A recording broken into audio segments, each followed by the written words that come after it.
Good morning class 5। Now this is the chapter number 17। ऊपर का इतना कुछ इम्पोर्टेंट नहीं है और चैप्टर का नेम है कॉलोनियल रूल, इसलिए मैंने वो कैंसिल कर दिया है। ठीक है, जो मेन चीज़ें हैं वो मैं आपको एक्सप्लेन करने जा रही हूँ। Establishment of the foreign rule in India, कैसे हमारा विदेशी लोग जो आए उनका रूल होने लगा इंडिया में, कैसे आके वो स्टैब्लिश होने लगे, यहाँ पे अपनी संप्रभुता बढ़ाने लग गए थे। ठीक है ना।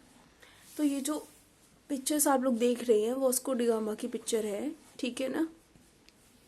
और इसमें आप लोग ये देख सकते हैं कि एक पोर्टुगीज एक्सप्लोरर थे, मतलब एक जगह से दूसरी जगह जाते थे, जो चीज़ें डिस्कवर्ड नहीं थी उन्हें डिस्कवर्ड करते थे। ठीक है ना। अनडिस्कवर्ड टेरिटरीज को क्या करते थे, डिस्कवर्ड किया करते थे।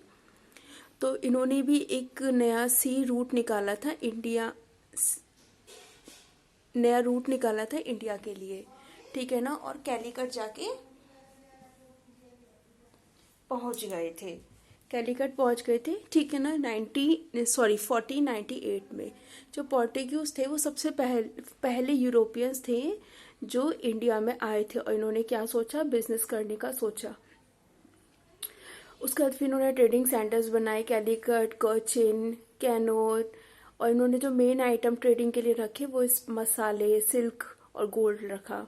उसके बाद हमारे फ्रेंच और ब्रिटेन आए। फ्रेंच और ब्रिटेन मतलब ब्रिटिश, जो हमारे ब्रिटिश थे उन्होंने कंपनी बना रखी थी जिसे ब्रिटिश ईस्ट इंडिया कंपनी बोला जाता है।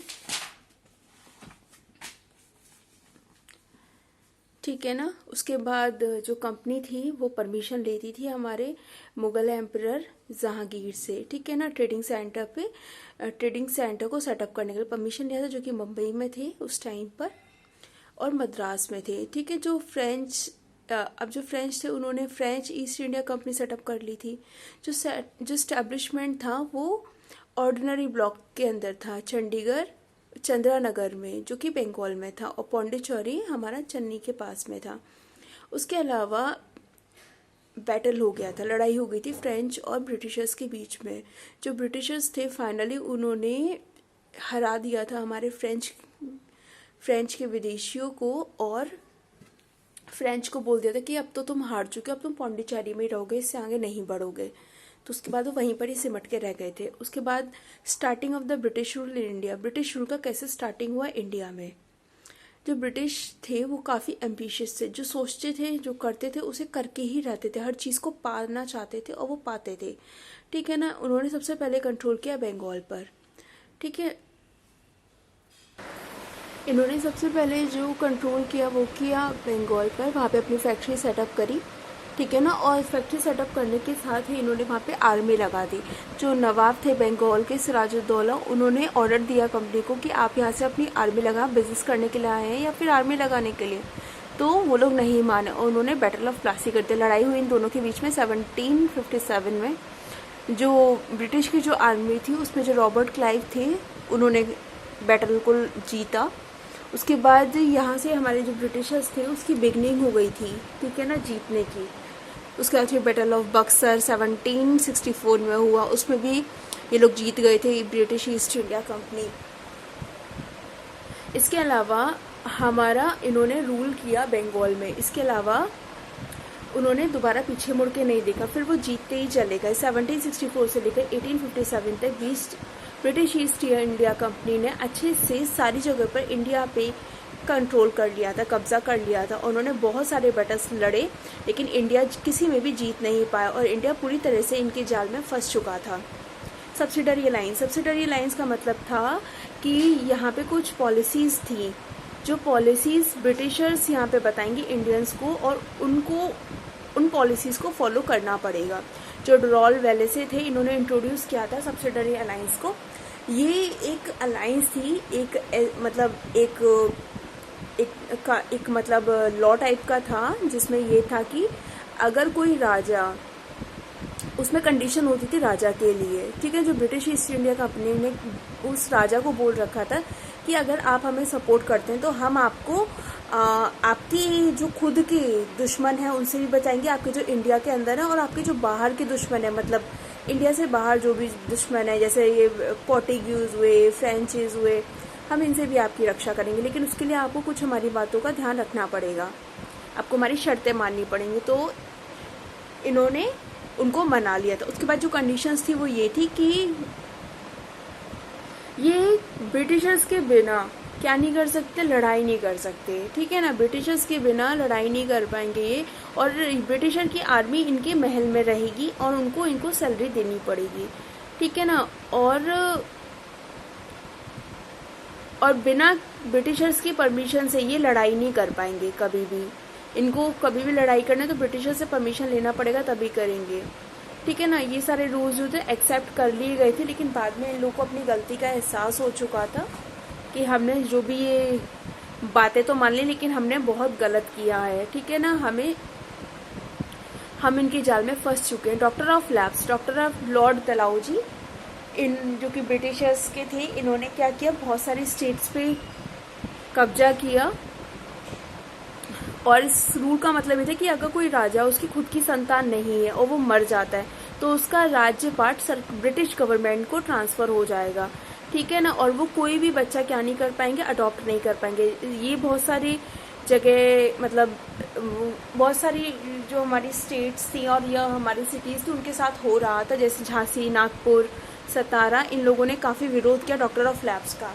द रिवॉल्ट ऑफ द 1857 सबसे बड़ा रिवॉल्ट था। जो रिवॉल्ट था 1857, सबसे पहले फर्स्ट वर्ल्ड वॉर था हमारा इंडिपेंडेंस के लिए, सबसे पहली लड़ाई थी।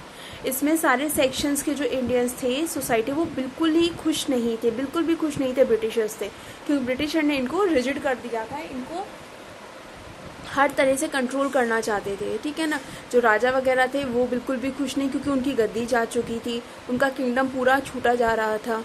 जो लोग थे उनका धर्म परिवर्तन कराया जा रहा था, ठीक है ना। उनका जो रिलीजन था वो खतरे में था, क्योंकि ये लोग क्या कर रहे थे, ये लोग अपने मिशनरीज को ले आए थे और उससे ये धर्म परिवर्तन करा रहे थे। इंडियंस की, जो इंडिया में जो लड़कियां थे उनकी शादी क्रिश्चियन से करा देते थे, मतलब उनके ऑफिसर्स जो होते थे, और इसलिए उनका धर्म परिवर्तन हो रहा था।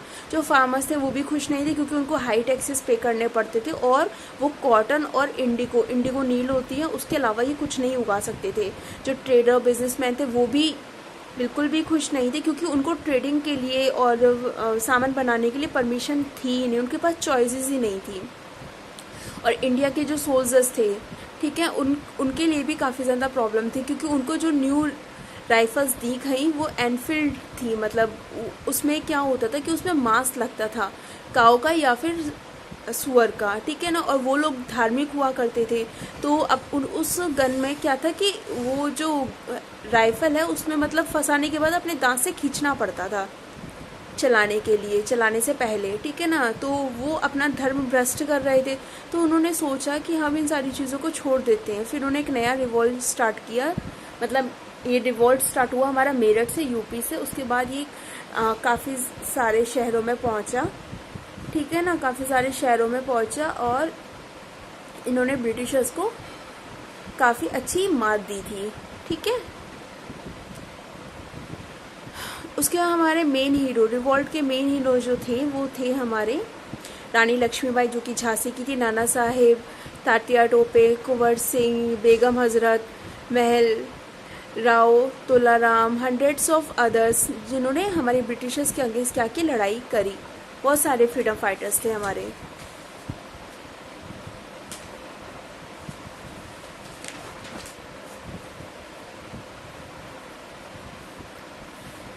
ठीक है, जो बहादुर शाह जफर थे, मुगल एम्परर, इन्होंने भी काफ़ी लंबा रिवॉल्ट करा, बर्मा में किया, लेकिन वहाँ पर इनकी डेथ हो गई, ठीक है ना।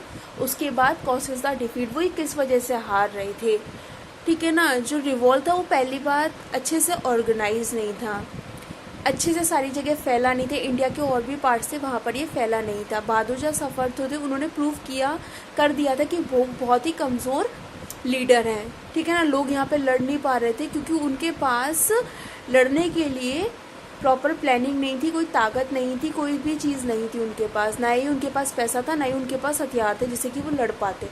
टर्निंग पॉइंट ऑफ द 1857, लेकिन 1857 से अगर रिवॉल्ट हुआ तो उससे काफ़ी ज़्यादा इम्प्रूवमेंट आया, ठीक है। इम्प्रूवमेंट जो था वो ये था कि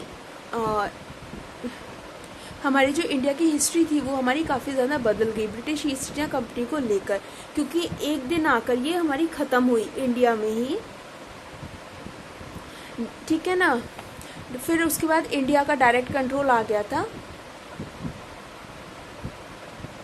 इंडिया पे डायरेक्ट कंट्रोल आ गया था हमारा ब्रिटिश क्राउन का। पहले तो ईस्ट इंडिया कंपनी कंट्रोल, लेकिन ईस्ट इंडिया कंपनी को हटा के हमारा ब्रिटिश क्राउन इंडिया को अच्छे तरीके से कंट्रोल कर रहा था, ठीक है ना। Birth of the Indian national, इसी टाइम पे हमारा इंडियन नेशनल कांग्रेस क्या हुआ, बर्थ हुआ। जो इंडियन नेशनल कांग्रेस है वो उसके जो फाउंडर थे वो A.O. होम थे। 1885 में इन्होंने क्या किया था, इसको फाउंड किया था, स्थापित की थी। जो सबसे पहला सेशन लगा वो हमारा हुआ था मुंबई में W.C. बनर्जी के साथ, जो कि पहले प्रेसिडेंट बनाए गए थे। इसी टाइम पे जो कांग्रेस नॉट मतलब एक तरह की हमारी सरकार की पार्टी नहीं थी ये, ठीक है ना। उसके बाद काफ़ी ज़्यादा लोग इससे जॉइंट होते रहे। उसके बाद लोगों की डिमांड्स बढ़ती गई, लोगों ने क्रिटिसाइज़ करना शुरू कर दिया गवर्नमेंट की पॉलिसीज, मतलब ब्रिटिशर्स को, ठीक है ना। 1905 में क्या हुआ, जो गवर्नमेंट है उसने डिसाइड किया कि बंगाल को 2 पार्ट में डिवाइड कर दिया जाए, और इन लोगों ने काफ़ी स्ट्रॉन्ग रूल निकाल दिया था, लेकिन लोगों ने काफ़ी ज़्यादा स्ट्रांगली इसका अपोजिशन किया। उसके बाद स्वदेशी और बॉयकॉट मूवमेंट हमारे लॉन्च हुए, जो कि पार्टीशन ऑफ बंगाल को लेकर थे, जो कि 1906 में रिलीज़ हुए थे। जो कांग्रेस के लीडर थे वो 2 ग्रुप में थे, एक तो मॉडरेट, एक रेडिकल्स, एक्सट्रीम थे। मतलब एक तो थे जो कि शांति से प्रदर्शन कर रहे थे, और एक थे जो कि लड़ना चाहते थे, भिड़ना चाहते थे, और इंडिया को जल्दी से जल्दी इंडिपेंडेंस दिलवाना चाहते थे। जो मॉडरेट थे वो बिलीव करते थे कि डिस्कशन करने से या अपील करने से क्या हो जाएगा, हमारी सुनवाई होगी। लेकिन जो रेसियल थे वो ऐसा नहीं मानते थे, ठीक है ना, कि अगर हम बात ही करते रहेंगे, वो स्ट्राइक वगैरह के फेवर में नहीं थे, ठीक है ना। तो इन लोगों ने सबका विरोध करा, और इसमें जो मेन लीडर्स थे वो लाला लाजपत राय, बाल गंगाधर तिलक और विपिन चंद्रा, ठीक है ना, जो कि काफ़ी फेमस थे रेडिकल लीडर्स को लेके, जिन्हें कि बोला जाता है लाल बाल पाल, ठीक है ना। उसके बाद हमारा यंग रेवोल्यूशन आया, जो कि हमारा काफ़ी एक्टिव था। अरविंद घोष और ये वीर सावरकर, इन्होंने क्या किया, इन्होंने मिलकर, जैसे कि आप लोग को पता किया था, ये कल्ट ऑफ बॉम्ब में बिलीव करते थे कि इन लोग को मारो। जैसे कि आप लोग देखे भगत सिंह की एक मूवी, उसमें लोगों उन्होंने क्या किया, उनका जो ग्रुप था उन्होंने क्या कोर्ट में बम फोड़ दिया था। तो इसी की बदौलत हमें आज़ादी मिली है, क्योंकि अगर शांतिपूर्वक तरीके से हम लेते तो शायद हमें आज़ादी कभी मिल ही नहीं पाती। फाइनली आपका ये चैप्टर ख़त्म हो चुका है। किसी को कोई भी प्रॉब्लम हो तो मुझसे पूछ सकते हैं। बाय।